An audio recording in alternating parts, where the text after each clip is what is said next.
What's up, everybody? Before we get into this episode, I just want to let you know, this whole episode will have music in the breaks done by SmithCommaJohn. I reached out to him, and I really appreciate his sound. He's taking pre-orders on a really pretty cassette tape package, has a large body of inventive tracks, and I really hope you'll check him out. Links below. Thanks.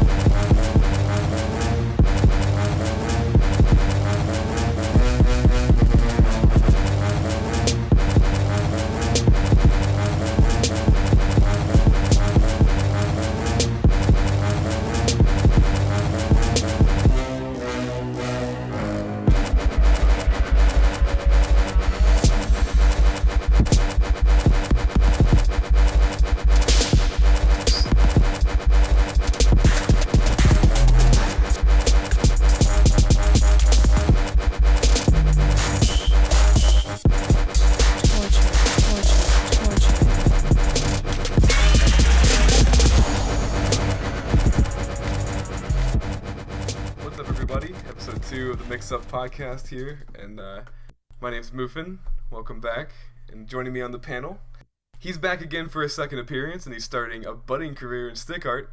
It's GcYoshi again. Hello. Yeah, thanks for having me. Dude, no problem. Next is the handsome face of Tekken and Guilty, the recently sponsored Keeper of the Gates. It's BeautifulDude. Hey, how you guys doing? And lastly, one of the nicest guys I know, Colorado commentator and Faust apologist. It's Ryyudo with 2 Y's. How y'all doing, family? How you doing out there? So what you guys got going on in your lives? Anybody, whoever wants to step up, talk about it, bring it to the class. What's going on? I've been pretty much just doing the same thing, really. Still getting some real life situation handled right now, so I haven't been traveling as much, but still, once again, I'm still going to attend Combo Breaker and enjoy that kind of experience. So that's not much of an update for me, but just not much happening. And ironically, I'm kind of on a reverse because I've been traveling a lot more this year. I've been to like 4 tournaments already within the first few months. And I'm actually going to go on a little bit of a hiatus because me and my lady are moving in together soon. And I kind of want to, this is my first time really adulting. So I'm kind of like, maybe I should save money, not travel, and all the good tournaments that I really wanted to go to, like CEO and all that. Oh, that's like exactly the date we're moving. So I don't want to be like, hey, we're moving in together. See you next week. You're on your own. That's too chaotic. Yeah. That'd be insane if you were to do that. I don't think it should be too happy. It wouldn't be a lasting situation, that's for sure. Oh, I bet. Well, for me, things have been pretty cool. I've been traveling a lot recently. Evo Japan was cool. Anime Ascension was a lot of fun. But coming up, I'm gonna go to Texas. Texas Showdown's gonna be a good time after that. Combo Breaker. I've been playing a lot of Tekken recently. Like Tekken, this is my first Tekken, so I've been going pretty in that game. I've also been playing a lot of Guilty Gear because I feel like I really need to get back into that game. So I've been playing both games quite a lot. But I'll be honest though, I've been playing a lot of Tekken. So in terms of like the amount of time you spend, the ratio, how much % do you think goes to Tekken and how much % goes to Guilty Gear? Probably like 70 Tekken, 30 Guilty Gear. Okay, Oh, wow. That's pretty interesting. Like I'll play, I still invite Brian over and we play lots of games. And I've been playing that play too in my streams. But if I'm not doing anything, or if I'm like just right now before this this call, I was playing Tekken. I played Tekken yesterday at Super as well. Yeah, I was tempted to play some Tekken before this also, to be honest. I was just like, I can squeeze it a little bit. I'm so happy. I got a promo right before I did this podcast, so I'm not mad. I'm like, yes, okay. Yo, congrats. Oh, congratulations. Nice. All right, y'all. But now that we have 3 players of Arxis's most popular game, I'm going to go ahead and bring something by you for the first topic real quick. And the question is, so more like the speculation, I guess. Follow me here. This one's the kind of the weird one, because like last episode I was talking about how Sega owns like Atlas and stuff like that, and following some like weird shit all the way up to maybe Virtua Fighter comes back or whatever, which is probably not gonna happen, but still. Hoping. So, I know, right? It would be great, but still, the idea of this one, this weird like thought idea, like I don't know, like I've been following the strings, and I get Arc System Works, right? They replied to a tweet by Event Hubs. And Event Hubs made this thing. They said, "What if Arc System Works gave another anime the Dragon Ball FighterZ treatment?" And Arc System Works just gives that eye emoji, like maybe. And even though it might, even though it's not likely, I just wanted to pick y'all's brain about this. Would you love to see another anime be done in that kind of style? Like, give it the whole, like, Dragon Ball FighterZ treatment? How would it play? What anime would it be? You know, what would you want out of all that? Like, if that were to happen? Or do you think they should go back to something more original in terms of, like, their IP stable? Another Guilty. I don't know. What do you guys think? So I think the current situation between ArcSys and Bandai Namco, I like to think the relationship is really good, given like the surge in popularity of Dragon Ball FighterZ. I do not know how well Dragon FighterZ did in terms of sales, but I'm gonna go on a whim that it did quite well, and it's picking up a lot of like casual and esports traction essentially. So with that in mind, I think that given that existing relationship, Bandai Namco has a huge inventory of anime IPs in their backlog. They have, I think they definitely have like the Naruto franchise. They have Gundam. They have, I think My Hero Academia is also kind of like falling under them. A bunch of other things. Oh, wow. So they have a lot of great IPs that ArcSys could take advantage of if they want to continue that relationship. But I mean, people would be hyped for that. They would just be anything into a fighting game at this point, and it could be something that like old, like Yu Yu Hakusho or something. People still get hype over that. But like even something more modern like My Hero Academia, that people will still be incredibly excited. It's just that they want to see something. They just want to see this engine be pushed further and spread out, and like what Arc System does with it.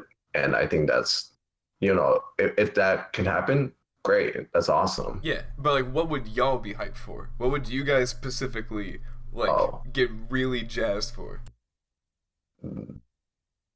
Well, I guess I'll just say something real fast before I let others go at it. But I'll just say My Hero Academia is probably the one I kind of like would like to see that I think will be implemented well. But yeah, that's just me. That'd be sick.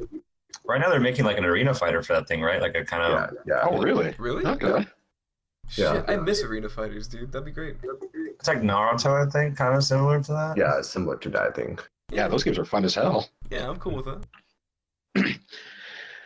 Well, I'm probably going to be damned for saying this as an anime player, but I really haven't watched much anime in like the last 4 or 5, maybe 7 years. Get him out of here. My answer is super old, what I'm going to say, but I would like to see a Yu Yu Hakusho fighting game. I feel like those... I mean, hell yeah.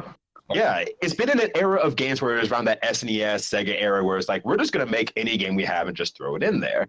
And it kind of got on that boat and just was never done right. So I would love to see that show just really embraced from his core and his style and everything like that, and put into just a hyperactive fighting game. I would love that. And it already does a lot of 1v1 battles anyway, so it suits itself for it. Maybe it plays like a Samurai Showdown kind of thing too, like real simple but like plotting big stuff in like an arcade classic kind of style, you know? I don't know. That'd be sick. See, I would like that, but I don't think that would honestly sell. I think from looking at Dragon Ball FighterZ, it's just kind of like we've seen what sells. And kind of to add to your point, Jason, I forget to mention, Dragon Ball FighterZ is like the highest selling fighting game on Steam. So it sold hella well. Hella well. Yeah. But I just don't think something Samurai Showdown-esque will sell. We need to have the Flash. Word. Yeah. Man, you're gonna break Fu's heart. He loves that game. I mean, in the end, I'm not saying it's bad. I mean, there has been that one, like, I think Nintendo DS fighter where it has like all the characters, like Shonen Jump, Ultimate Ultimate Jump, Ultimate Stars. Yeah. So like, there's not maybe there's something not preventing from ArcSys taking this over and kind of implementing the idea in the 2D fighter where they just have like, hey, you want to see Naruto fight against Yu-Gi-Oh and Yu Yu Hakusho and Hokuto no Kens, like I'll throw in every franchise from like Shonen Jump in there and create like the new Jump All-Stars, and that could, I mean, that would make people go nuts, I think. Jump Fighters with a Z. Yeah, Ninja Fighters. Yeah, there was a game, Hokuto no Ken for the PS2 that was published by Sega. And that game is the shit. It's hella dumb. The shit is one way to describe it. Don't talk shit. That game is too good. Yes. That game is mad fun. I would love to see like something like Hokuto no Ken come back. That game. That's like one of my favorite series. I love it so I don't much. think people can handle that game nowadays. Yeah. It's too much. It's Oh no, just like a brand new game though, not the same one. Like a brand new game. Yeah, but people are going to compare it to the old one. That's the problem with making like a new one is that people want the one touch into basketball combos. Not that they can do it anyway. It's the weirdest I play a thing. character like Shin. The character I play, he's so fair. He doesn't have that. So fair. Yeah, I'm all about the Jaggy, who's like really bad at Oh god, yeah. I'm sitting over Jack. like it's free. He's the worst. I think he's the worst character in the game. I think he's one of the two worst characters in the game. Yeah. Yeah. But Bears described it really like interestingly to me that like if Jaggy was put into any other game, he'll be guaranteed top tier. Oh yeah, same with That's just the nature of like how busted like Hokuto no Ken characters tend to be. Yeah, it's actually horrible. Yes, it's really funny. Yeah, it's probably a game that like I want to know more about, but at the same time, I'm happy I don't know. It's Watch videos. yeah, it's a whole new world. Yeah, it's one of those games that you watch, don't play, and you just enjoy it like that by itself. They still play that game hella in Japan though. It's pretty funny. They have a national every year. It's 3v3. Like I never see the Japanese pop off like ever, but in that game they pop off super hard. It's so exciting. Like that game like just elicits pop offs. But anyway. I mean, honestly, I think next year or next time it happens, I might just take the day off so I can stay up overnight and watch it appropriately. It's so good. I've seen the pictures there for that tournament. Like you don't even know. Yeah. Just like watch that, but like have in the background audio of somebody playing NBA Jam, and then that's it. That's all you got. That's all I got, dude. Oh, Ray hit me once. Oh boy.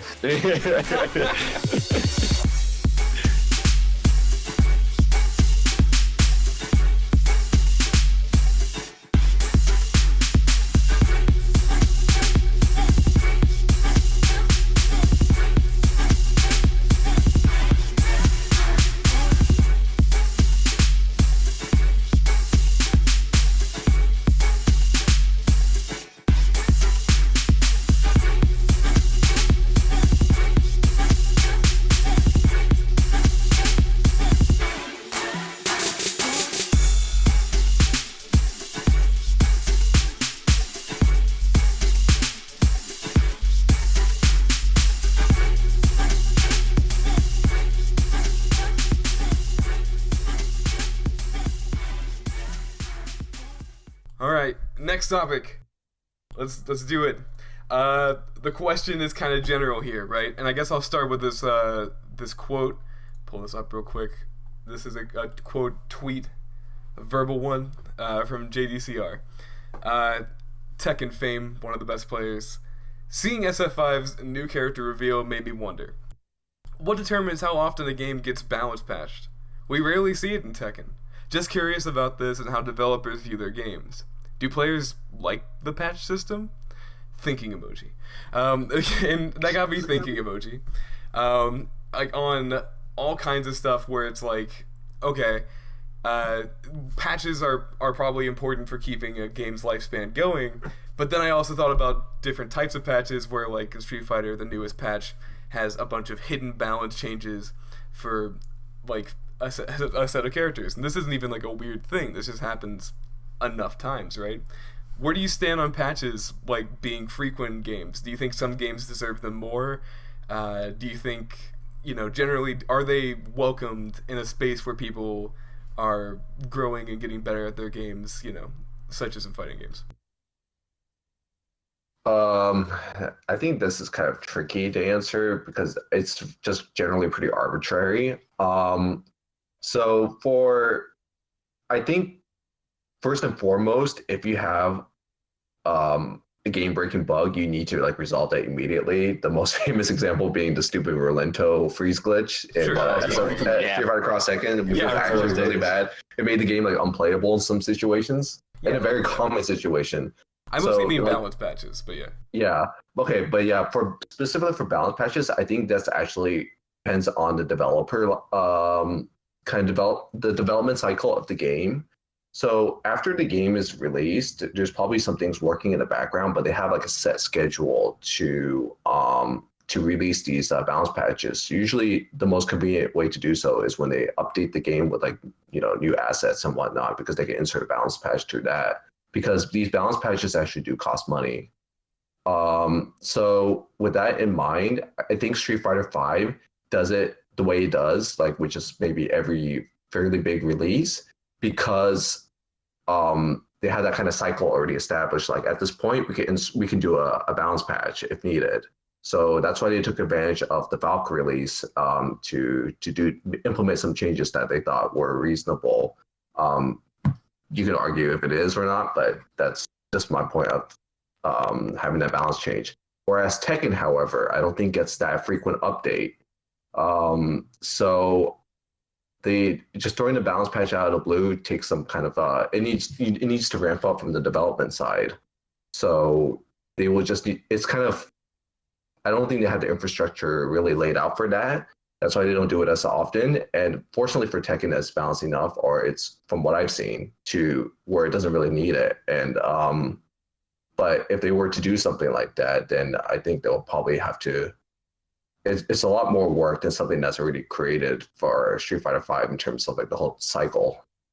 And NRS is also another famous example where they have constant like releases happening, so they're able to change things on the spot if needed. For better or for worse. Yeah. It's like it's what you said with Tekken. It's pretty rare when it's updated. The updates was like first it came on arcade, which is 2015, if I remember, was the first one, and then Fated Retribution came out, which was which is basically his current Tekken right now, more or less. Fated Retribution came out in 2016. That's a whole year, and it has not been updated since. There's been like some small changes, like they nerfed Akuma a lot and stuff like that, but for the most part there's been just very, very small changes. Like there hasn't been that many balance. There hasn't been a really big balance update since like 2016. That's like a whole 2 years. Yeah, 2 years. So I have a question about that actually, because when Akuma was nerfed, was he nerfed just on like the console release, or was he just straight out just a patch inserted to just specifically nerf him and balance some other characters? He was nerfed while in arcade multiple times over, like a span of like a couple months, because he was broken for a while. Like it took a while to get him right. He was like Punko, like watching him like slaughter like Koreans, like all these like Koreans have been playing this game for 10 years. Of Akuma was so funny. Just seeing him like fucking teleport dash backwards over and over, and be like, he just DP'd them, and they were not ready for it. Yeah, seriously. But anyways, that's updating taking a long time. That's fine. Tekken's a pretty dang balanced game. I do think it should be due for a balance update sometime. I think it's about time now. It's been like about 2 years now. That'd be nice. But with other games, it's like what GcYoshi said. It all depends on the developer. You could have something like NRS. There's, in my opinion, way too much. I think also the question was referring to like how the players themselves kind of feel about this. Whereas like I'm fine with balance changes for the most part if they happen, unless they, I guess in a selfish way, unless they nerf my character, which usually happens. That's why I kind of like. I mean, I always welcome the change, and if they decide to shake things up, I'm all for it. I'm not really like I think in a modern game we have to accept that the games get changed and polished over time.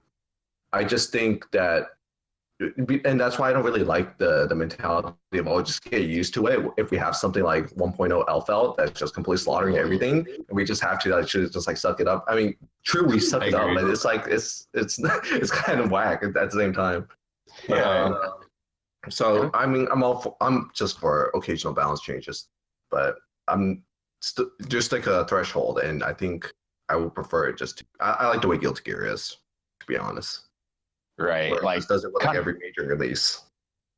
And kind of coming from that same ideology, I like what Guilty Gear's done so far with their timing and everything like that, and letting people sit. And I feel like people are able to discover a lot within the game given time.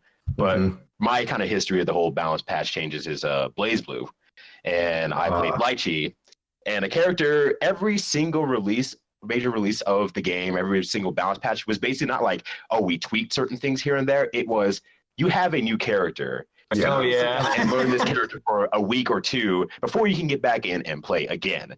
And that part is really frustrating when they do any sort of new release. And I don't think any of the new games are really that bad with their patches and releases and everything like that. You're basically still able to play the same character. Yeah. And I'm thinking as long as they're able to keep everything within a certain realm of ideology, like within the game, then, you know, I'm cool with patches. But I had to quit BlazBlue after a while because I was like, I can't sit here and keep learning this game over and over and over. And Guilty Gear is going to give me the game and let me play it through. So I need that time. But yeah, that's fair. BlazBlue to me is just kind of a sandbox. It's like Mori's own sandbox of whatever he wants to do. And it's very entertaining. I like how experimental BlazBlue is, actually. That's what I really like about it. But at the same time, if I get my hands into that sandbox, I think I'm going to lose it. So it's pretty annoying sometimes, let me tell you. Yeah, I'm not sure how you're going to do it after a while. Yeah. I was like, oh, really? He's lost his low thing. He now has a new move. Oh, okay. Yeah. But yeah, I mean, I don't mind for occasional balancing. I think we're past the era of arcades where you just have to suck it up for like 2-3 years. Like I think having a little bit of change is not a bad thing. It keeps the game fresh. Yeah. And even going off of an earlier point that you said, Julian, with the Akuma changes, and I think this should apply to all games, when you're messing with something that's a little bit more new to your system, be available for that sort of patch availability. So, you know, Akuma was very new to the whole Tekken sphere, very, very different. They don't know how to really put him in that verse yet. So they kind of need to, like you said, keep nerfing him until they figure out, okay, this is how he fits in. And so I think even the same thing with like other games like Guilty Gear, we have a new system we're working with. We put Elfelt in there. Oh, with the system we have that didn't really work out very well. We need to patch out a little bit faster than maybe normal, you know, money and infrastructure not really withstanding. I would say pop those out a little bit sooner. Yeah, with all that being said, like I'm definitely on the same page, but I do want to pick your brain real quick about hidden patch notes and stuff like that. How that's sort of a prevalent thing. Do you think that's a necessary evil? I understand why it happens because it's hard to keep change logs for. There's a lot of disconnect between developers and developers themselves may not write patch notes because there's a lot changing. But at the same time, just like from my developer or game developer background and working at a company that does a lot of the changes and modifications to like various things. Yeah, that kind of stuff just happens and things change and it doesn't get picked up and people just realize it later. But at the same time, I fucking hate it.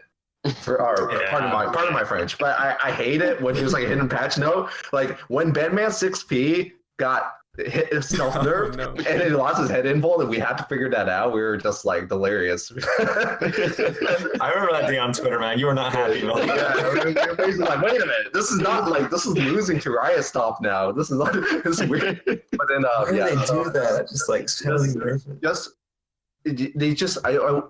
it's just essentially when you do stealth nerfs like that, or you just don't get people to know about it and let them figure it out on their own. I just think I don't know. It's just not fun to me. More chaotic. Yeah, it's too chaotic. It's what happens when it's hidden patch notes. It's like you don't want to be surprised in that way. It's usually not a good surprise. And kind of coming from the hidden patch notes side of Smash 4, I like in Street Fighter, feels like more like, oh, we kind of didn't document that correctly. There was something missing between marketing and developers. Right. Smash 4 was just kind of like, hey, here's a new patch. We changed some things with these characters. Figure it out. Figure it out, assholes. And, you know, there'd be like weeks of Smash 4 threads of just like, did this thing change? This seems better. I can't tell. And we'll have to go back in their previous version and be like, no, you are crazy. This thing's the same, or this thing's slightly different. It's a mess, and it just lasts for weeks and weeks and weeks. And it's like, as long as the developer at least puts something out that explains where to kind of start thinking around, it helps it a lot more than just here's your patch, figure it out. Yeah. So as long as it's not super intentionally stealth, I'll make it work. I'll figure it out in the end somewhere. Yeah. In the end, it's like people will just figure it out anyways and adapt to it. But if the developers are intending to be, kind of straightforward and giving us these patch notes to begin with, I kind of expect them to like, okay, you either be front with us and you just give us everything, or I prefer they just do that instead of just not give us anything at all. I'm like, I want to see where that ends up because I can't agree. Yeah, I was like, imagine a competitive game nowadays just give you a patch note. It's like we changed some things. That's Smash 4. Boy. Yeah, well, I mean, that's Nintendo trying to be competitive, I suppose. They're learning. They have another game coming out. They'll figure it out then. Probably not. Like, just as a side little tangent thing about, like, the tenacity of Smash players to figure out, like, what's been changed about their game. There's literally shit recently that, like, has just been found out about Melee, that different costume colors affect certain moves for different characters. I'm not even kidding. What? Yes. There's literally, like, there's literally evidence that certain colors of Captain Falcon are demonstrably better in certain situations. That shit just got found out like weeks ago. That's funny. That's pretty good. I'm gonna search that up. Here, I'll link it during the break. Oh yeah, link it through. I'll give that a read because I need to see that. Fucking movie. It's crazy.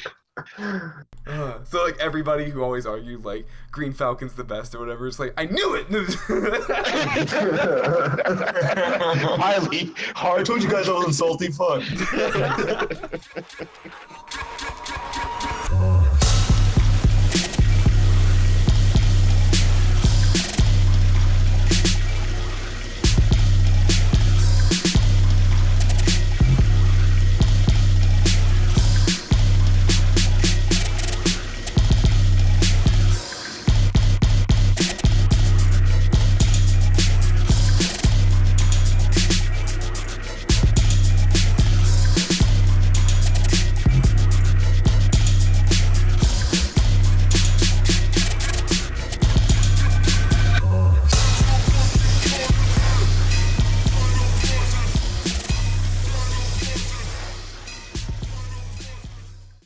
Alright, next topic is pretty simple, honestly.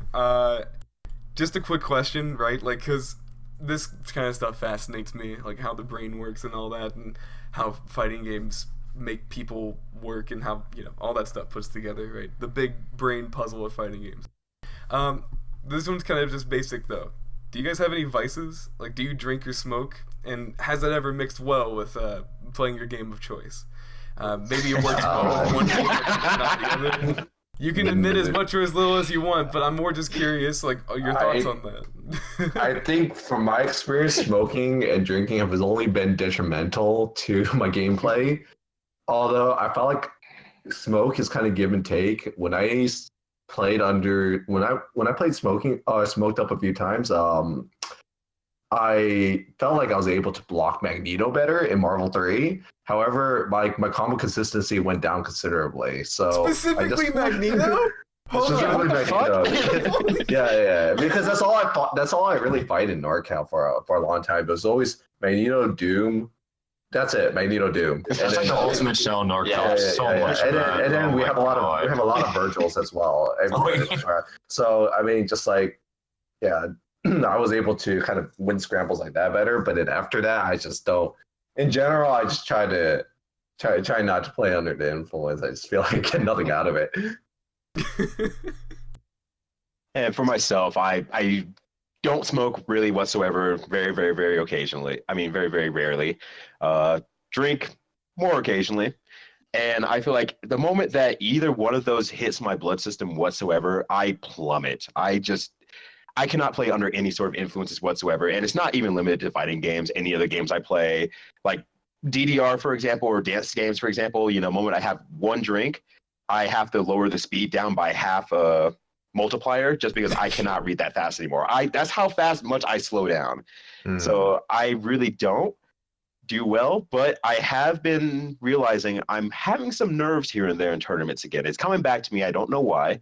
And one thing that, and I don't know if he's going to hate me for saying this, Havoc Noah did at Michigan Masters was that he was so nervous, he ran out to the bar, took a shot, came back, and he got second. So maybe I need to try that. Maybe that's the secret tech. I need to take a shot or something like that. I mean, that guy is weird, so you gotta, you're not wrong. You have to You're not just talk to him and see like how that works. But copying that guy verbatim, I think it's questionable. Yeah. But honestly, I think I'm just too much of a coward to try it in tournament and just gonna try to stick to the same thing. So I know my vices hurt me a lot normally, so I just don't try to mix the two usually. Usually for me, I don't smoke. It's very, very rare when I smoke. But I do drink, that's for sure. I do definitely drink. The stories are definitely out there and well deserved. I drink a lot less now than before. Yeah, a lot less. I shut up. Yeah. But it makes my gameplay plummet, just like what Ryyudo said. It just murders me. I remember I got really drunk once. I try to do a 1-7 against in plus R against a good friend of mine. He was a Santa Barbara guy. I got 7-0'd, I think.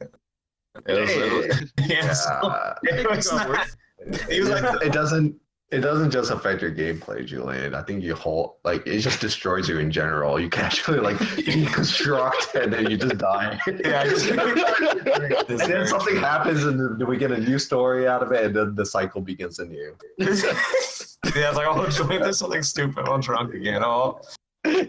Although that does remind me of one time I did play it was like Evo 2014 or something like that, and I didn't end well, but I played absolutely smash, and I told this guy I could beat him and all that sort of stuff. So we sat down to play, but there was one chair missing. So my dumbass just went into seating position and started playing the matches. And I fucking won the match. No chair, in seated position, just playing. And I threw my stick down so hard, except it wasn't mine. That was someone else's stick. Oh no! I apologized to him for that day. Years later, I know he's shrugged it off. He doesn't really play as much anymore. But man, I feel bad about that. Yeah. But still, I won a match without having a chair, but still sitting at the same time. So I feel like I deserve that at the same time. I bounced out. I do think taking one beer if you're really nervous will help out. I do. I've done that before and it's been fine. I did that at Evo last year before Tekken and Guilty Gear, and that definitely worked out. I think one single beer, I think that's okay. Nothing more than that. Nothing more than that. I think maybe if you can get buzzed a little bit, you can you reach that certain point where you're kind of a little bit numb from the minor nerves, but you're not you're essentially still functional. Not forgetting your punches. Yeah, you don't want your reactions to die, but at the same time, having less fear can definitely help. Yeah. Right. Some people do that before big speeches and whatnot, just that one shot and just, like you said, that buzz, but not unaware. They're not out of their mind. Yeah, it's funny. But I think no, you go on. I was just going to say, I thought this was kind of interesting that that's where this situation or this conversation ended up, because in a way this is really helpful to me, because I have tremendous performance anxiety when it comes to fighting games and stuff like that, where it definitely does mess with me, where I'm just I know I could have won that, I know I could have beaten that, maybe I just need to drink a beer real fast. I think this falls more under the mentality rather. I mean, people have various degrees of getting nervous and getting a little jittery, and some people it's incredibly bad actually. They just get almost panic attacks essentially when they play stressful situations. But I mean, I think for the most part, rather than relying on other substances, I think it's more of the mentality when going in, and how to prepare your own mindset to not kind of overload, or get that kind of to that point where you need to rely on those substances. Because there's sometimes I do get a little jittery when playing. Sometimes I just notice my arms are shaking a little bit. So I just find moments to kind of just recalibrate myself sometimes. Yeah, that makes a lot of sense. And I was actually thinking about this as part of this question would be a good kind of side thing to this is that the idea that in other big esports, MOBAs, etc., you're seeing cases of people being like drug tested more frequently and stuff like that. Where like, you know, you get situations where a guy starts playing really well, turns out he was on speed or whatever kind of thing. And you know, on a low end of the scale, in a much funnier end and way lighter, you know, if your opponent was like, hold on, mid set, gets that shot, comes back and then wins, like that's you know, how do you feel about that versus all the way up to, man, this guy's been playing really well recently and it turns out he gets tested and, you know, maybe his medal should be stripped kind of thing. Like where are you on that in terms of fighting games? I mean, what's he injecting himself with? Is it like SKD blood and you suddenly are like gas or something? is that the kind of injection? Because if he's like under most assumptions with like current medicine, I don't know how these things are supposed to make people necessarily better. I heard stuff like about Adderall can like probably make people kind of go crazy or not crazy, but just like enhance their mind, speed it up or something. I mean, as we get more official, yeah, we have to probably regulate this. But just to answer the question, I'll just be, it's like whatever to me. I think I don't think I pay too much mind to current state of my opponent. Rather, I just want to play them and see how they interact with them in game. Yeah, it's still something to overcome, regardless of how they got there.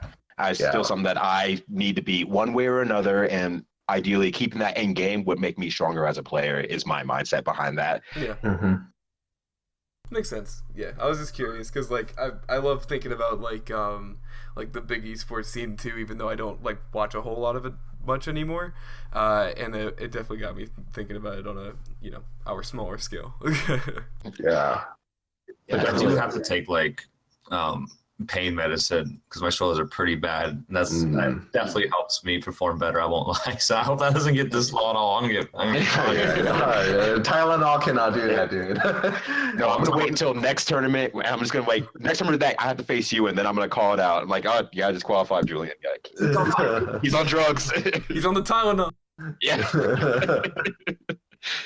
Tylenol versus Ryyudo is a 10-0. So you're not wrong though. All right, I think we could squeeze one more in here before we gotta go to another break. And this one's way lighter, so I set this up this way so that, you know, we can scoop on up from possible drug addictions all the way up to guest characters. So, so the question is like, or I guess for a second, I guess I'll set this up. Soul Calibur and Tekken have a luxurious, amazing history when it comes to guest characters. Like Star Wars messed around with them. They've got let's see, they've got the guy from The Witcher coming out soon, and the new one. Yeah, Geralt. Yeah, Geralt. Yeah. So all these things are like have these they have these wonderful histories about it. They're still pushing forward with them. What games need a guest character? And who would you want to see be that guest character? Well, I would like to see the X-Men as a guest character. Oh no!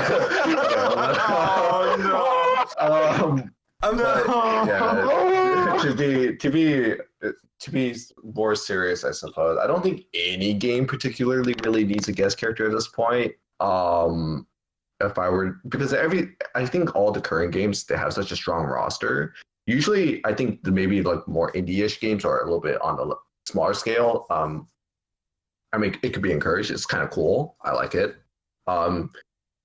So Soul Calibur has always done this really well because the characters they choose fit so well, other than Star Wars, which was kind of like a huge departure. But when they chose like Link, that was amazing. When they chose, I think it was Ezio from the Assassin's Creed or something, that was also really cool. God of War, I think they had Kratos for one of them. It was really, really well done. I remember that. So yeah, they were on point with that. But even like games like Under Night in Birth, which featured Katsuki from Blitzcamp, was a really nice touch. So I think if like you could integrate the guest character and adapt them into your world the main world pretty well, I mean, it's like I'm all for it, and I don't see why not. But if you yourself had to make the call, what game gets what character right now? Right now, Right this second, and it works as well as you'd like it to. Like, the Akuma kind of thing in Tekken was a dream for a lot of people, kind of thing, right? This is them making good on Tekken X Street Fighter, right, in their own kind of way. But like, if you could just be like, I don't know, this guy should be in Tekken, or this girl should be in Soul Calibur, or whatever. Street Fighter, in my opinion, needs a guest character more than any other game. Who goes in there? I put Batman in Dragon Ball. Yo, That's my answer, I guess. Holy shit. Because I just want to play that game, but I don't really want to play. yeah, I feel you in that one. See, For me, get Kinshiro and BB Tag. That makes sense. oh my god. Wait, who would BB Tag? Kinshiro, he's like the main character of Hokuto no Ken. Say no more. Say no more. I just That's rad, dude. That work. They already have the sprite. They have the sprite from the old game. Like, come on, man. Like all super tall. It doesn't even work. It's now that you've actually ironically brought this question up, it's just one thing I've never really thought about. I was like, oh, that's cool. It happened. Now I'm having the power and I'm like, I can't think of anyone. It's the weirdest thing. But ironically, I think despite not really heavy playing it, I would like to see more guest characters in Smash. I still think that's just a cool aspect that they're pulling so many people together, giving them their own system mechanics from their own games, and doing it so well within the world of Smash that I think it does it the best honor. I don't know who I'd pick, but screw it. I'd probably say Faust. Screw it. Let those kids learn how to do some foozies. Damn, I'm the only one that didn't pick their main from Guilty Gear. Damn, you guys. Coward. You know what? Screw it. Put Zato in Tekken. I won't lose. Yeah, you won't. Yo, I have a Shadow in Tekken. Oh, yo. Pop kick what? I don't need that.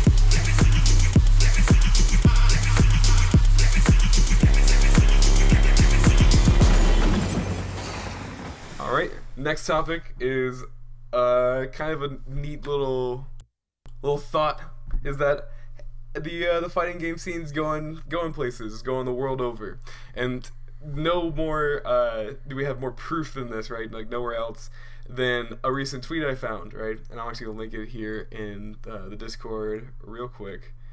I accidentally pulled up the Smash Sports thing from earlier with with the color, but no, it's right here.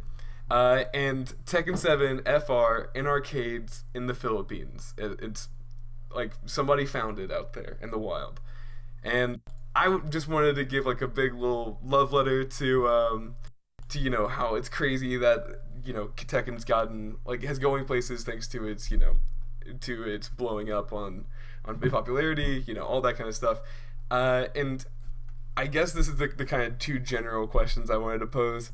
One, where do you think games, or how do I put this? Where do you think the games that you guys play, where do you think they would do well in the world? Like, do you think they need to go more places, or do you think that their audience is already, you know, captured?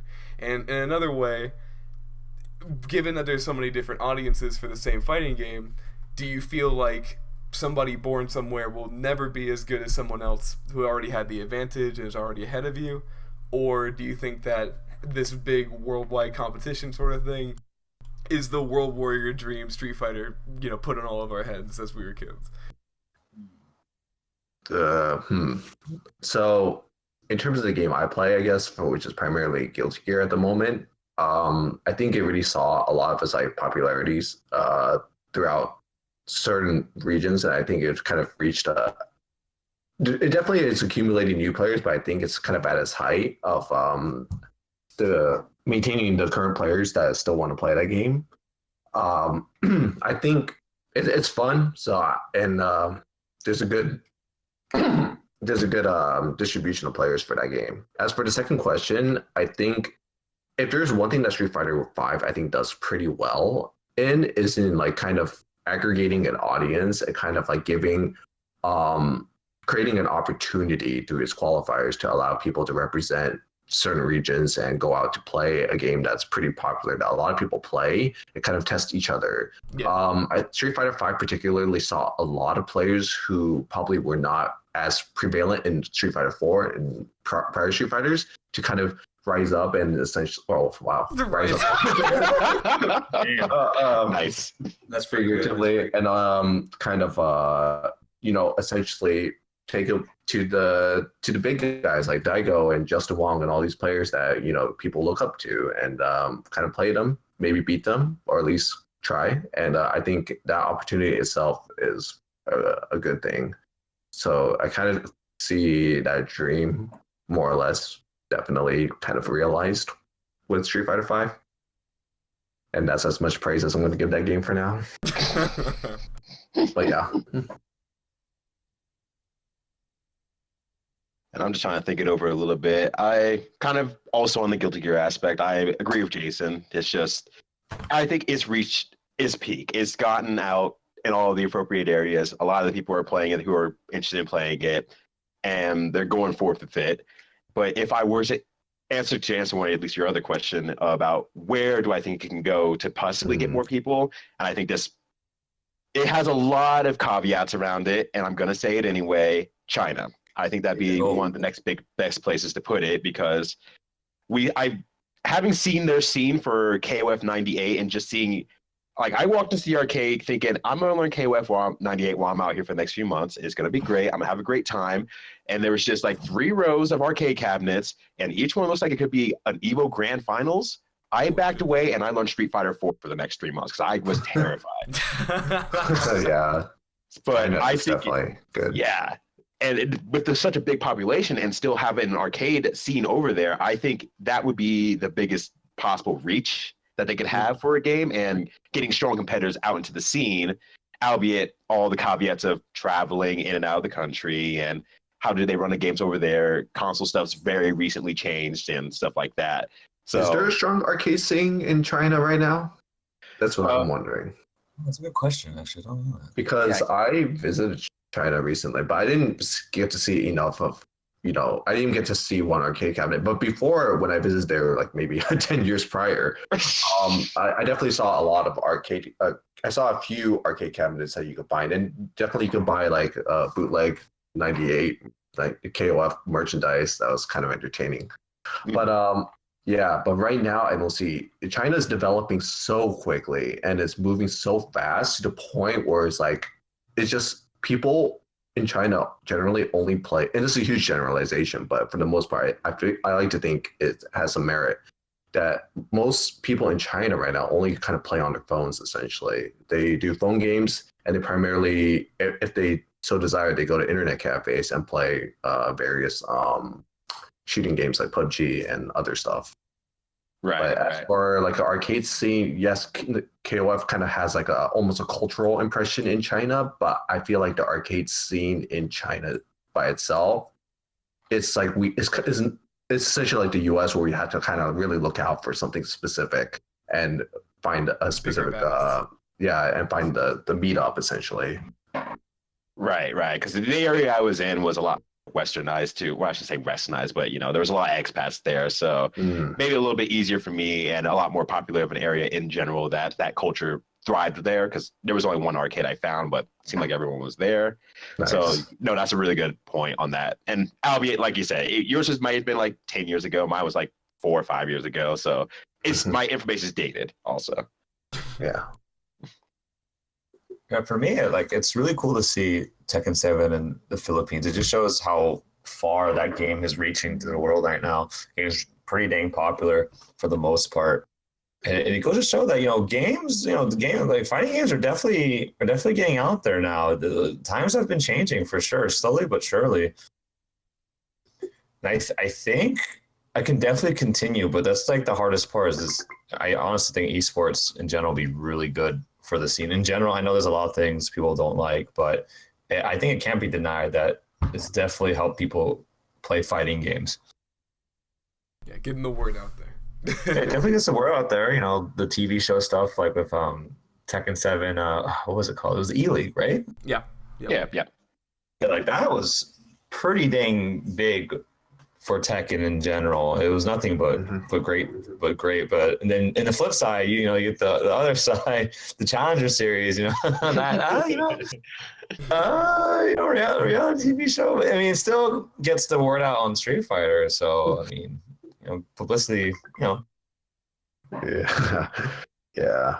And For even sure. on that regard, it's like I've had a number of coworkers come up to me and be like, "Hey, do you know about this thing on TNN or TBS, whichever one it was?" And they say that their kid was watching it, or they were just swinging through channels and they happened to see it, and they were impressed about how big of an event that it actually was. They always thought it was kind of like a more underground, silly side thing, maybe younger competitors and stuff like that. But seeing it handled by adults in a very adult way generally has, I think, shifted video games in general, but also fighting games in a different light that really popularizes it out into the world a little bit more. And I think we're going to be seeing that worldwide growth a little bit more as long as we get more out on TV and stuff like that.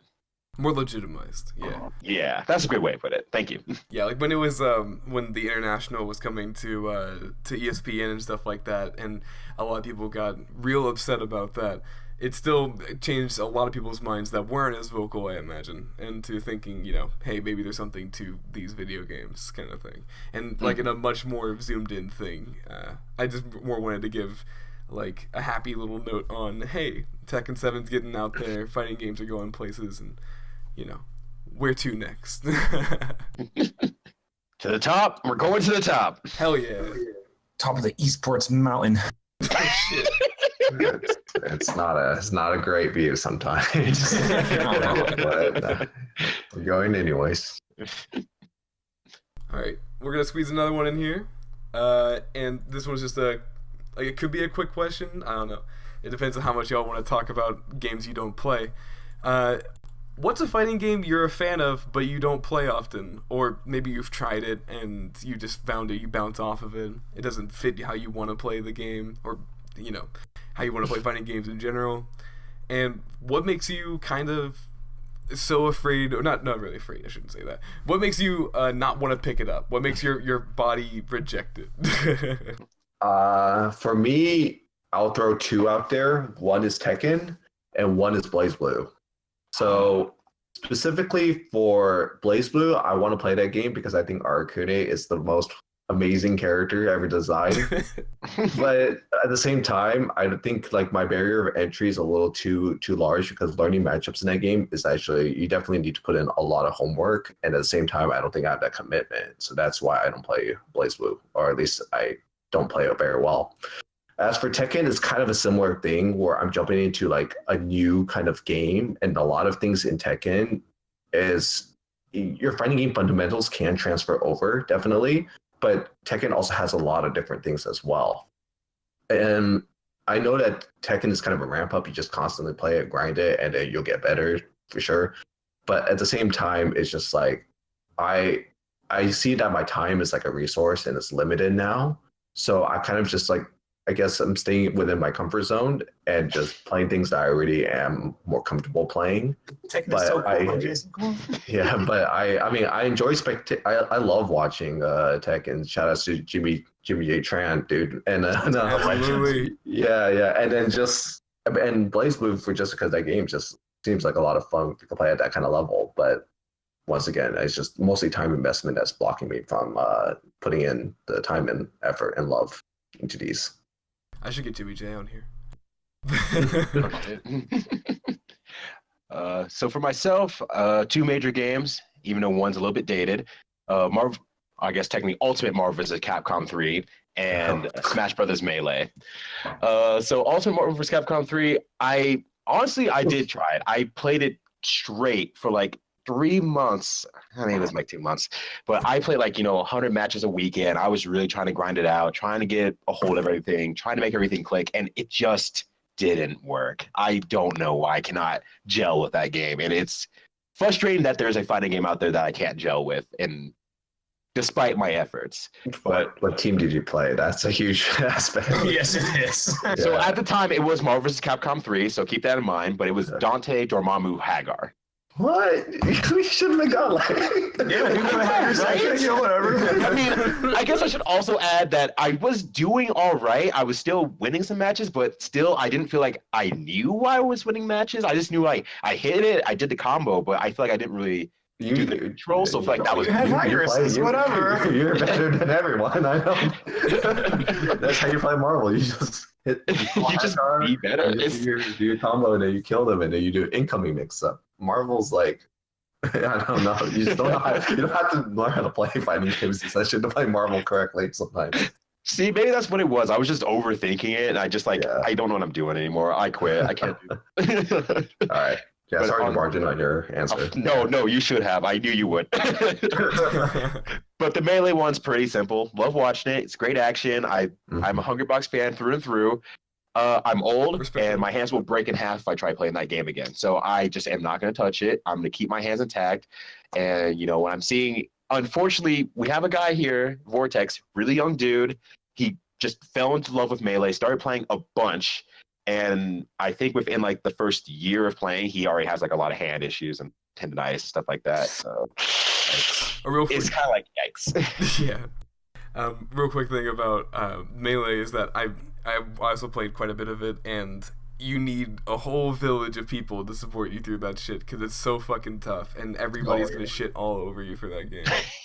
It's crazy. Yeah. And if your hands are even like a little bit fucky, just like it sucks. And that's why like the fucking hitbox thing that hacks and stuff are working on, all that stuff. It sounds like a really neat idea for people who still want to get into this game that somehow survived like 19 years of play or some shit now. Right. You know, 17 years. and it's like the simple thing. Like I was at Michigan Masters, and I was rushing back and forth between tournaments because they were happening at the same time, and I just kept grabbing my arcade stick with my left hand and just gripping it really hard. And I got to like the top 8 at that point, I think it was, and my hands just started cramping while I was playing. Or like the last few matches in my pools, something like that, my hands are cramping and they felt miserable. And I was like, I am glad I'm not playing melee because it would be 20 times worse if I did. That was my only thought during that moment. Oh, you don't play melee, so you'll be okay. Just keep stretching out your hand; it'll fix itself. And a quick note about Marvel 3 real fast. A quote from GcYoshi on Twitter. I watched Marvel 3 matches after not seeing them for over a year, and I forgot how unfair that shit was. Dragon Ball FighterZ spoiled me. You get hit by 1-2L and die in Marvel for like a bar. I forgot. I fucked up. I mean, true, but like defensive options in Marvel 3 were actually pretty strong to a degree. But I think both games are kind of unfair in their own way. So I felt like I had more of a fighting chance in Marvel 3 because I picked a more synergized team. Oh, I will always love you for raw S. Yes. Yes. I will always. I still remember at Frosty's when you went up to me like 2 years ago. I think. Yeah, I think it was like 2 years. 2 years really. You're like, no, Julian, look what I did. So, but you just raw as flux, and then like it went. It went. You're like, oh, okay, I'm gonna punish. You try to do 2P with Dante, just did it again. Hit him. Jumped over That the first shit. one. I'll never forget that. Yeah, I miss Sentinel. It's like, that was like max hype. Yeah, Sentinel was. Put that like character in Ray Ray's hands, like such an elegant, like fast moving machine. You put it in my hands, just like essentially. What is that? That's what. But, oh yeah. Hey, remember when you played Ray? Before I answer my question, when you played Ray, you raw asked him like 5 times. You almost won. That was so good. I love the shimmy with raw S. Dash forward, dash back, raw S. No. So one of my favorite fighting game moments. I'm like, yes. Oh man, good old times. But as a game I haven't played yet that I'd want to. It's kind of hard. 'Cause honestly, I play all the games seriously that I like. You know, BlazBlue, Guilty Gear, and Tekken. But if I would pick something else, probably it's kind of hard to tell because, like I said, I play most of the games I want to at this point. You know, 3 is a lot, but to me, it's fine. They're sick. Probably maybe like Melee. That game's cool. The game is crazy in a high level. If I can if there's any game I can play, if it wasn't just so insane to learn, it'd probably be that game. That game's pretty sick. Mm. Like the stuff you have to do in that game to be just competent is insane. I don't know how people do it. Right. I love watching all the videos that are like, hey, here's level 1 of Melee. The shuffle, where you have to press 5 buttons every single time you jump just to make yourself move like normal. It's crazy. It's I remember they broke it down, that YouTube video, breaking out the 5 different things a Fox player was doing, and in the span of 2 seconds. That's too much for me. I like watching it. I haven't watched it in a while, but it can still be pretty fun to watch. Yeah, it's some stuff I like to check back in on from time to time for sure, and it's specifically because it's just that outlandish, that crazy. BlazBlue looks really cool, by the way, for me. It's just I haven't had time to get around to it, and Tager looks like an amazing character. I would love to learn, especially because I was learning Hugo somewhat recently in Third Strike, and so part of me just wants to be like, yo, what's this magnetic Hugo all about? Tell me about it. But yeah, that's me. Tekken was like that for me for a long time too. I wanted to play Tekken, but there was never that character I liked, and that game is hard. It's easily the hardest game I've played so far. Free, it's a commitment. I still have a huge way to go in that game. It's hard, but you have to commit to it. And I haven't done that as late, to be honest. But hopefully in the future. Yeah, I mean, no, I feel you. That's kind of why I backed away from it. But, kind of same thing as you. I watched Tekken for just kind of a longer time. And finally, I was like, okay, you know what? I'm starting to understand things for fighting games for a little bit. I'm going to start playing it. And, it was kind of originally that I couldn't stand to play moment for me. And then I was like, yeah, that game's sick. I just need to focus on Guilty Gear first. And then I'm going back to Tekken. I promise you, Julian, I'm going back. I'm waiting. I can't wait. We all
The next topic is halfway fighting games, or the introduction of them in general, right? So there's 3 names that I'm going to name, and you guys have probably heard about at least a couple of them. Fantasy Strike, Rising Thunder, Dive Kick. These are games that are fighting games, but they are gateway fighting games, where, you know, they maybe don't have something mechanically overhead that makes them a little bit easier. Maybe they have something for like the basic mechanics and how to jump into it that would be somewhat simpler. And in the case of Dive Kick, it's just distilled to its most base elements, right? How many of those games have you played between Fantasy Strike, Rising Thunder, and Dive Kick? How do you feel about them? Do you think they're a good way to get people into fighting games? And in a way bigger sense, 2 questions. Do you think Windjammers fits in this category? And how do you get someone into fighting games? Oh, Windjammers. That's definitely a Jamal question right there. Yeah, I was actually waiting for him to start. Well, I can gladly start this one for a change. go ahead. Yeah. Well, to start off for your first part of the question, for all three of those games, I have played all three of them, and I've thoroughly played Dive Kick onto a semi-competitive level. I think they're all by themselves really fun games. I highly enjoy them. They're really, really good. Rising Thunder is probably the one I spent the least amount of time in, and I think in regarding them as kind of gateway fighting games, Rising Thunder probably overall did the best. I think it gives a lot more information in, okay, this guy used this move. He can't use this move again for so much time. And it kind of puts that whole frames into mindset at a very slow rate and just saying, okay, no, this is his recovery right here. Now it's just, you shorten that down and you kind of have like your classic fighting game. Dive Kick nails it down to like a very specific one part of fighting games that it exists, but it's just really hard to convert into any other fighting games as much.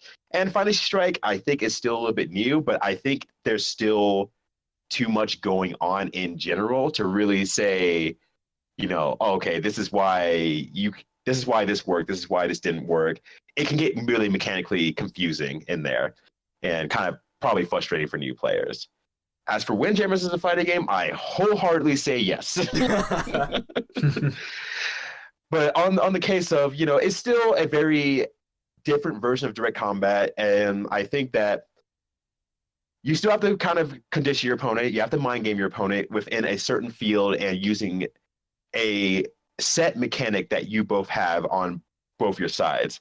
I think it's still a little bit more arcade-like in that regard, but I think it just focuses a lot more on that. How do I use this mechanic to beat out my opponent technically and mentally? And I think Windjammers has done a great job of really showing that to a lot more of the common people. And almost in a sort of way, I feel it's almost better to get people into fighting games with. Ironically, because it's like, okay, you got this technical part down, you got the execution part down, good job. Now, how do you use that around this game?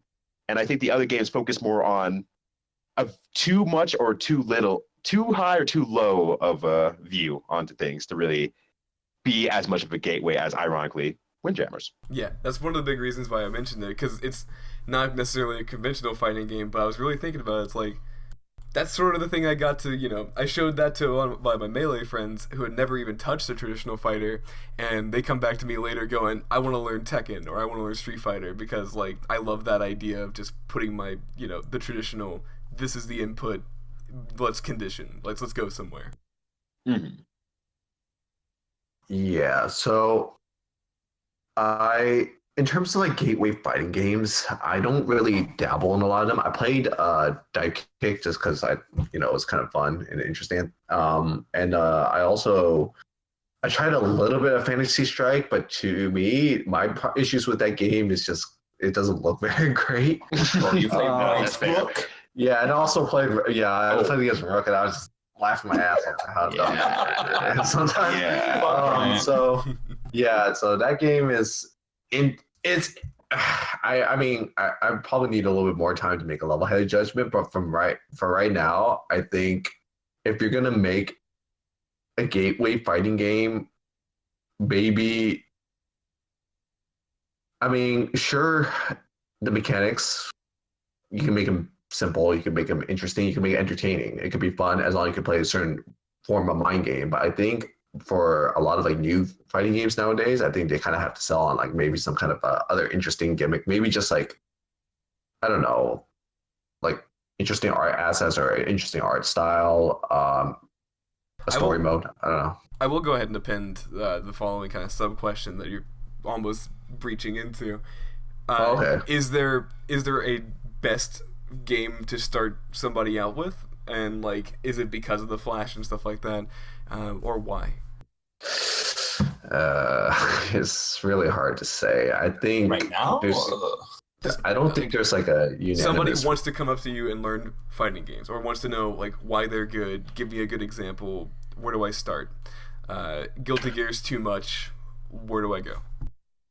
I think the easiest it's super arbitrary. So at this point, you have to kind of ask them, what do you want to play and be good at? Because ultimately, people they'll stick onto things that they like. You can't just like, you can suggest for them to try Blaze Blue, Guilty Gear, or whatever game, Tekken, but at the end, they have to be the ones to decide, this is the game I like. I really want to continue playing this. And that's how you kind of, have the people stick essentially. Because if you just keep throwing random things at them, then that you think is right, from your perspective as an already seasoned fighting game player, they might not get that and it might not resonate with them. So they ultimately, first and foremost, they have to enjoy it. So it's just a fun fighting game. So I don't know, just if Dragon Ball's fun to them, that's a great entry. Sure, why not? It's wild as hell, but sure.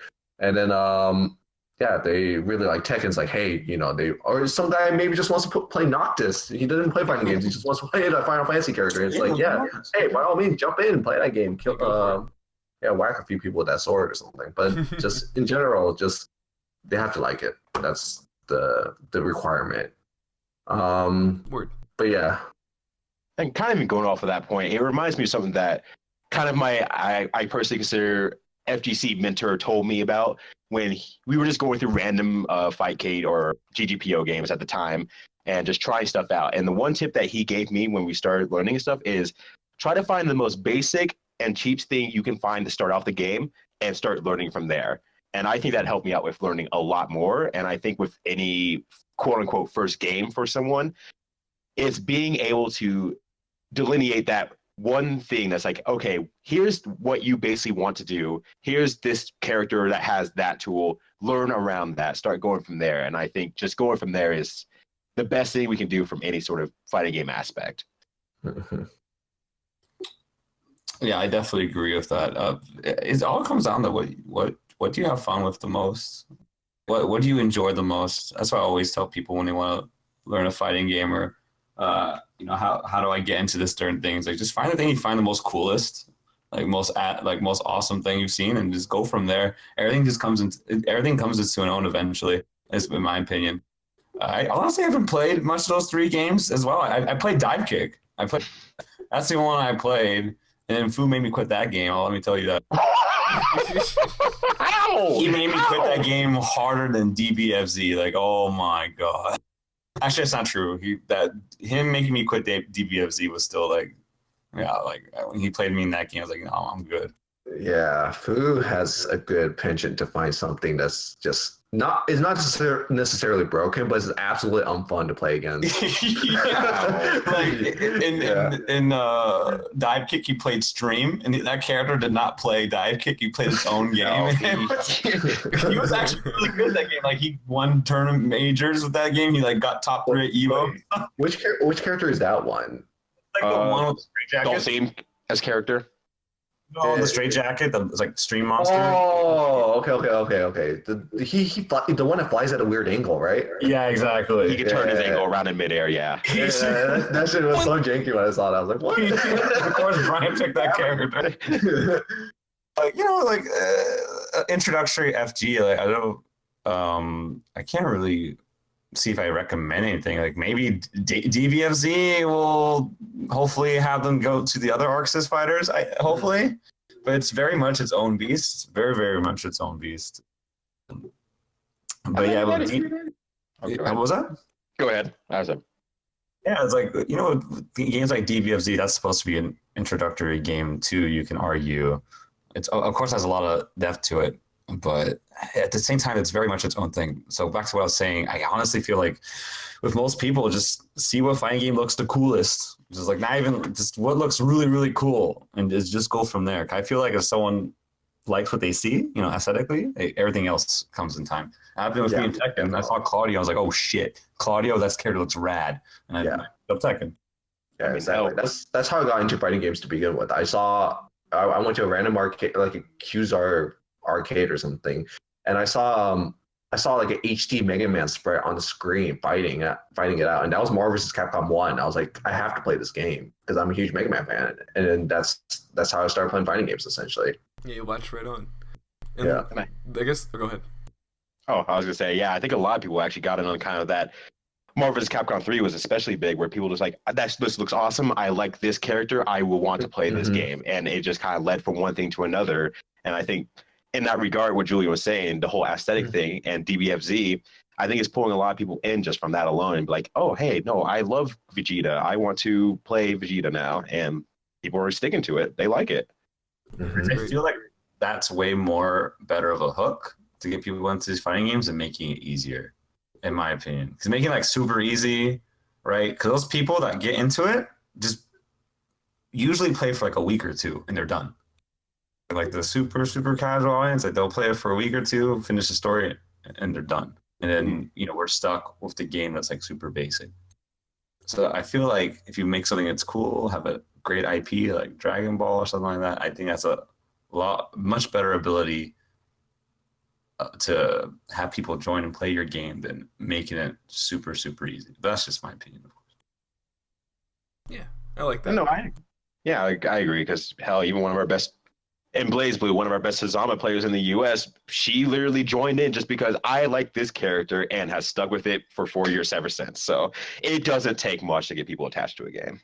Mhm. Yeah, like I every time I see a game get easier, which is fine, making it easier. But when I see a game make it really basic, I usually never see those people come back, like the super casual audience. They're done. So I question. Right. I know it's a little off topic, but I question the ability to have that work. Like, is it actually working? I don't know. Yeah, and I think like having the flashiness and the big IP, the thing to latch onto as the front man, and still having like a simple combo execution thing where you have like the two different ways of doing technical and simple or whatever, right? Like or stylish or whatever it's called.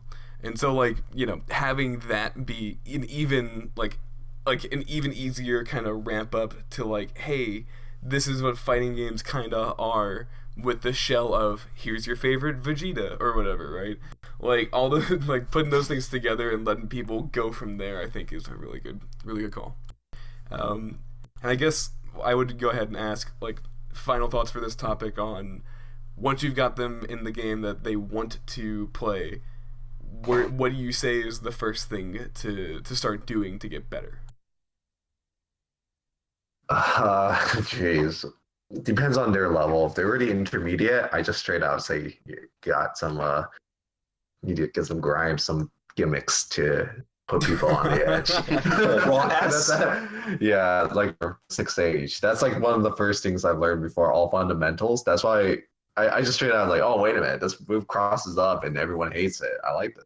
And then but yeah, so I think like writing and it's kind of bad in the long run, but just find something that you can kind of build upon essentially, because in the end you want to win, and having those tricks up your sleeve, they feel good to have. So yeah, so but it's hard to say.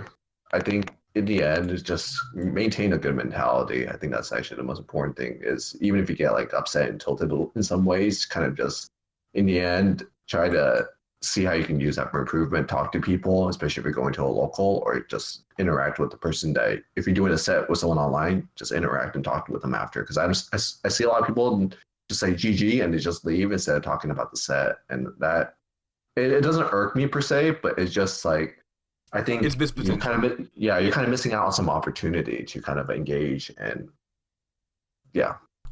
And I'll say real fast also, this is also like a kind of a side thing, but I am interested to hear thoughts for this, how to start people out once they've kind of figured out the game they want to do.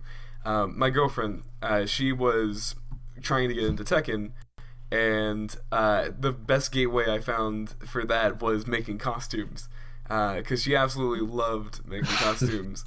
Tekken customs are hilarious. Exactly. Yeah. But she just loved like making like the ideal Lucky Chloe outfit or whatever, for whatever character she's trying to learn. It was Lucky Chloe.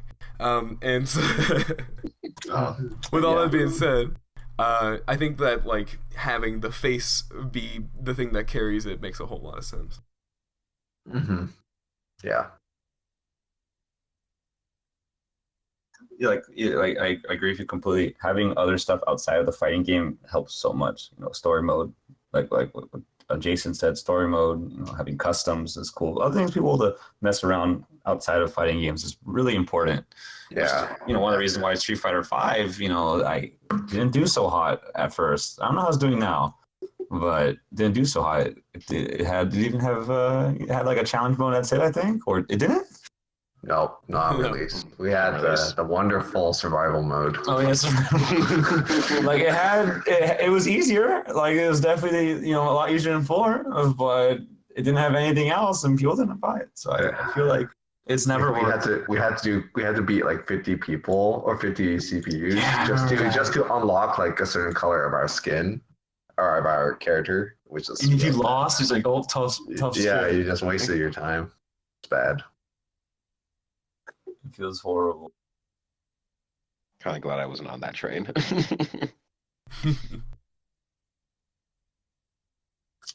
Just now, all this is remembering about freaking dive kick. Oh my god, I'm already mad. I have to hear that story sometime. Right.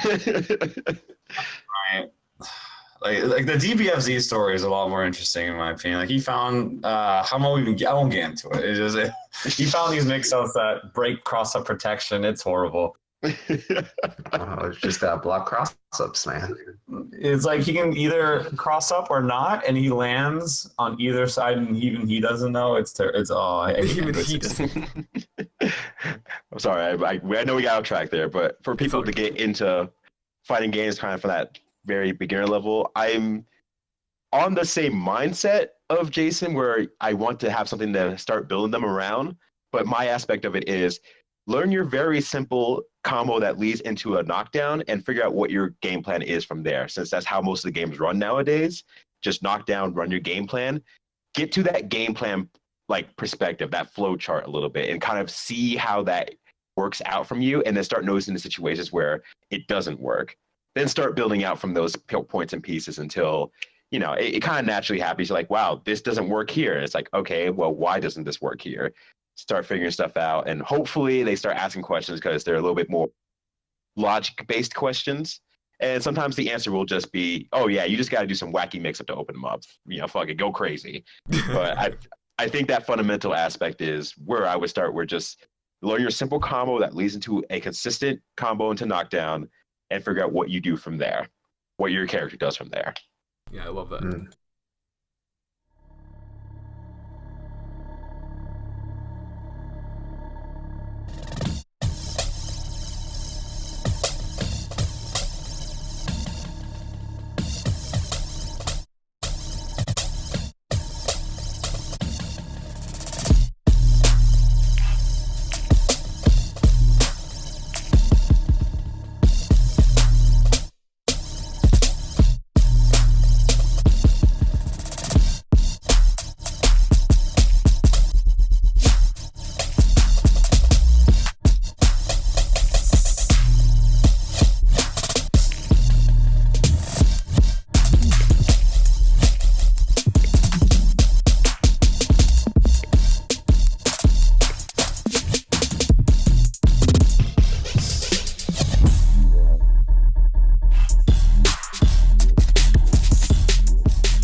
We're back, the last segment, and it's just gonna be a big old question, and then the final wrap-up question.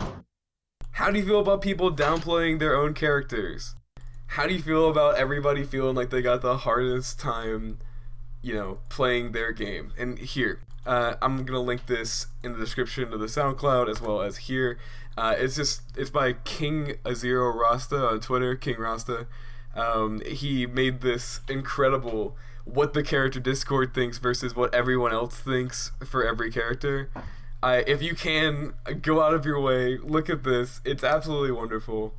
And there's a lot of good stuff in here for jokes, especially if you like Guilty Gear. But in either case, I think it's a real thing that every game can super reflect on, is just everybody has the hardest time. Everybody has the hardest matchup. You could be playing the best character in the game and still feel like he's not even top tier. if you're challenged on that. Like if you have like a one bad game or whatever, it could totally change your mindset. So have you ever had to convince someone that their character was better than they let on? How do you feel about people doing that? Have you ever been guilty of that yourself? I think we've all been guilty of that, quite honestly. I don't know what you're talking about. My internet died. Oh, you're good. Did you hear anything I was saying? Oh, the only thing I heard was like downplaying characters. Basically, yeah. Go.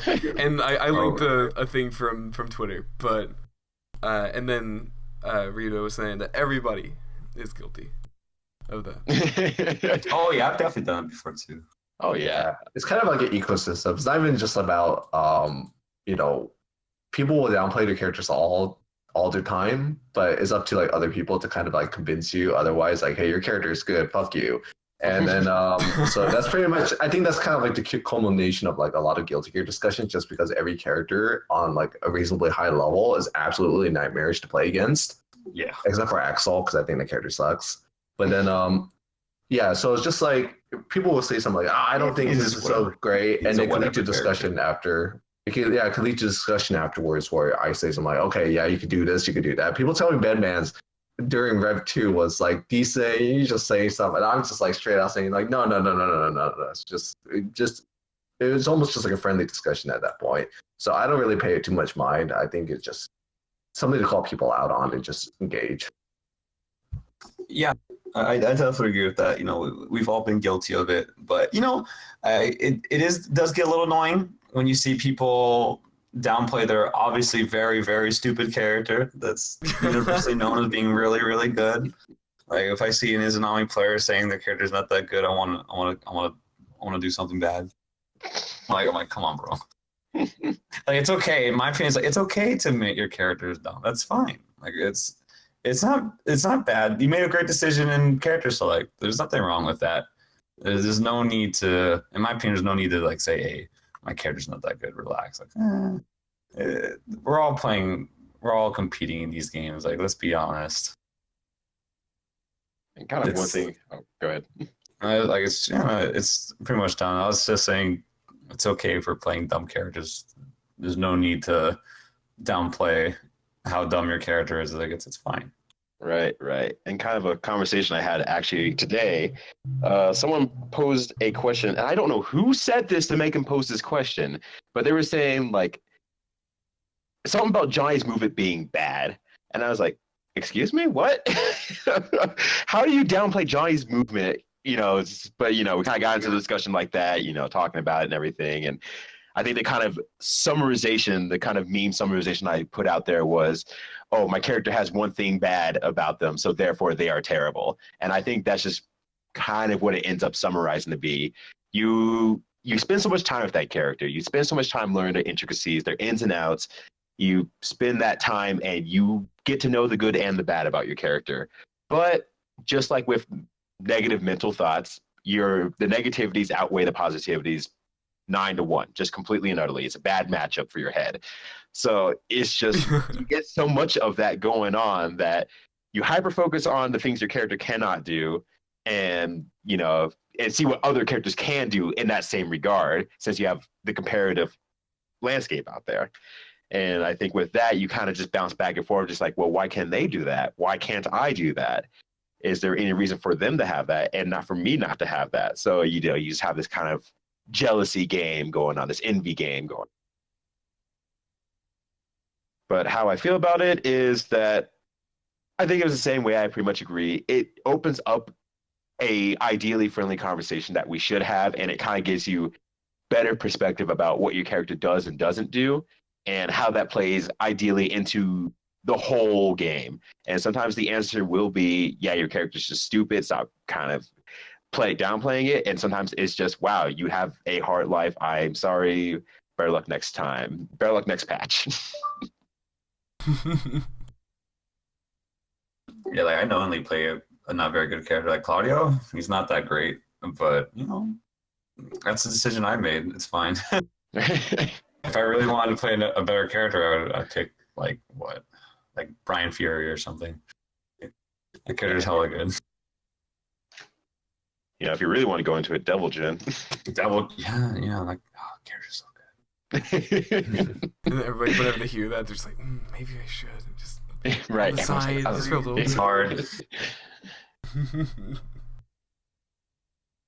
Or you can be like Jason, just like pick these normal guy characters. Like in Ultimate Marvel 3, his characters are just a bunch of guys and a robot. That's it. Yeah, they actually play pretty weirdly though. Actually, to give Chris Redfield credit, he actually plays like no other trap character I've ever seen, which is really weird. Good.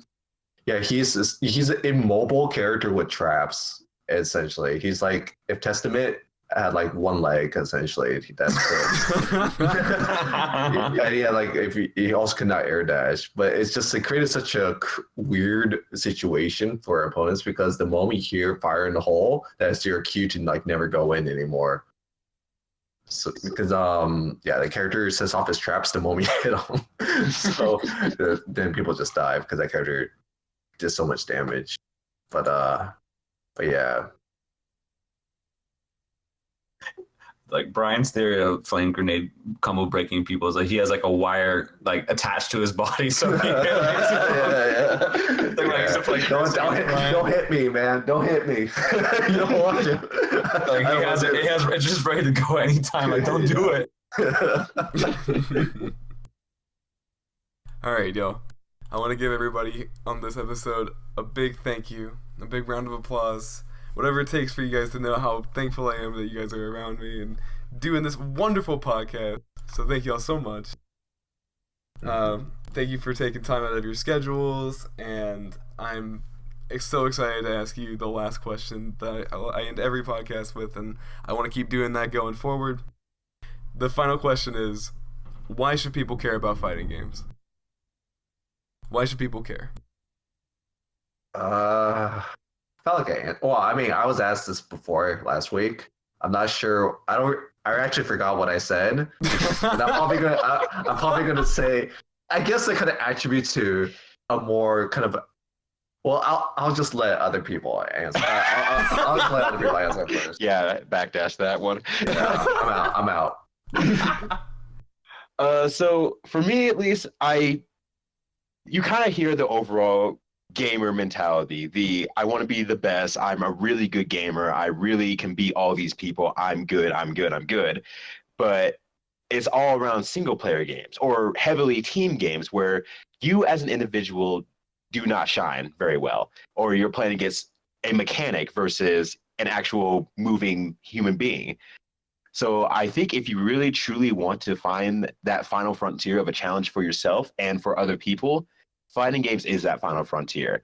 And it's why it's so difficult for other people to pick it up, because you're used to that one-player game. You're used to that team game. You can put the blame elsewhere. Or you can say, I'm going to try this part again until I master it. There's no real trying that part again until you master it in fighting games nearly as much as any other genre. And I think if you truly want to challenge yourself as quote-unquote a real gamer, or just challenge yourself mentally in a sort of chess-like game, fighting games is that thing for you. And I think a lot of people are out there afraid of the execution should take the time and just be like, okay, once I get over the execution, where's the game that lies behind it? Where's the mental capacity that lies behind it? And how can I grow and really understand myself as a person by playing fighting games? And there's a lot to learn in that regard. Yeah, I definitely absolutely agree with that. You know, fighting games give you an experience that a lot of things just don't.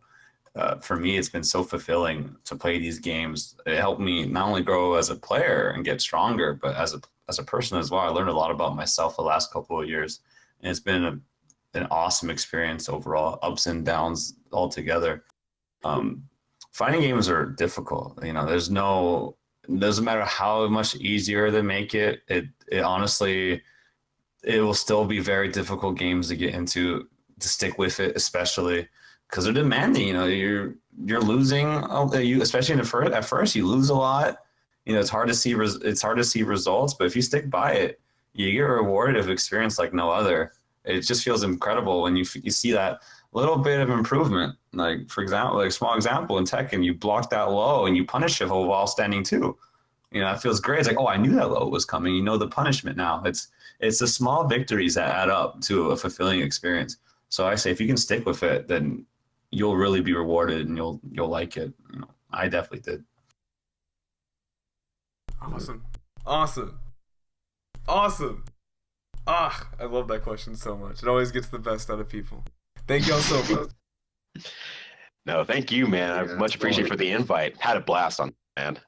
Yeah. And if anybody doesn't hate me enough to want to come back, you might get an invite just like GC did in the future.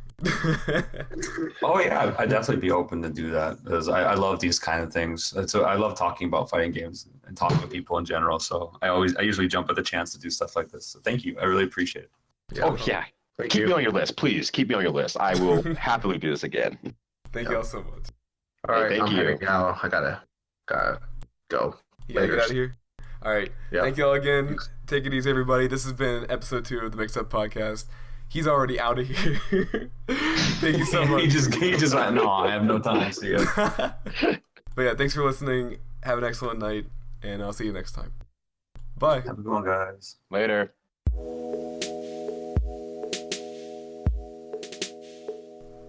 Thanks a lot for checking this podcast out. Music once again provided by SmithCommaJohn. You heard most of his Pull the Trigger Already album, Some Wancho Man Die, and this track, Hypnic Jerk, off his Dreamer EP. Pretty sure everything on his Bandcamp is Name Your Own Price, so go name it. It's really, really good stuff. Go follow the Mix-Up Podcast on Twitter, link in the description, and stay up to date on when and where to catch the latest. Thanks, and have a good one.